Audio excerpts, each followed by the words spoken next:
નમસ્કાર મિત્રો, મારું નામ ડૉક્ટર રાજ સોની છે. ઘણા સમય પછી આજે વિડીયો બનાવી રહ્યો છું. આશા છે કે આપ સૌને પસંદ આવશે. આજનો વિષય છે સાયકોસોમેટિક ડિઝીઝ.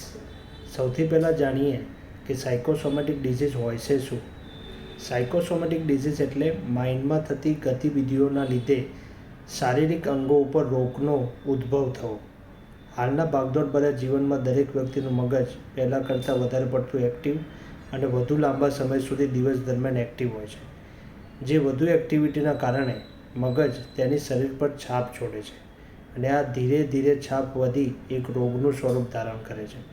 ઉદાહરણ તરીકે કામનું પ્રેશર, પૈસાનું પ્રેશર, ફેમિલી પ્રેશર, વધુ પડતી મહત્વાકાંક્ષાઓનું પ્રેશર, અન્ય વ્યક્તિ સાથે સરખામણીના લીધે ઈર્ષા આવવી. આ રીતના અનેક વિચારોના પ્રેશરના નીચે આજકાલના મનુષ્યનું મગજ કામ કરે છે. આ પ્રેશરને સહન કરતાં કરતાં મગજ માનસિક પ્રેશર શારીરિક પ્રેશર બનાવી દે છે અને શરીરના ચેતન અંગો ઉપર તેની અસર જોવા મળે છે. આવા પ્રેશરમાં શારીરિક લક્ષણો જે જોવા મળે તેમાં હકીકતમાં શરીરમાં કોઈ ખામી હોતી નથી, પણ માઇન્ડ એ ખામીનો ઉદ્ભવ કરે છે. જેમ કે વિચારોના લીધે રાત્રે ઊંઘ ના આવવી, એમાં ઊંઘની ગોળી લેવી એ એનો ઉકેલ નથી.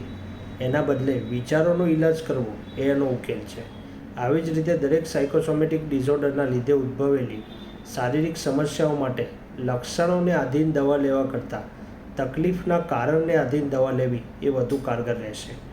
ઘણા બધા કેસમાં ફક્ત કાઉન્સેલિંગ અને રોજિંદા જીવનમાં બદલાવથી રોગનું નિવારણ વગર દવાએ અથવા ખૂબ ઓછી દવા સાથે પણ આવી શકે છે.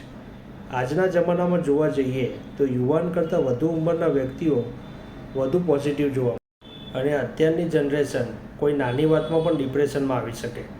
પણ આગળની જનરેશન જે જીવનના ઘણા બધા સંઘર્ષ હોવા છતાં પણ હંમેશા પોઝિટિવ રહી અને સારું જીવન જીવે છે અને જેના કારણે તે વધુ સ્વસ્થ અને કોન્ફિડન્ટ અનુભવ કરે છે.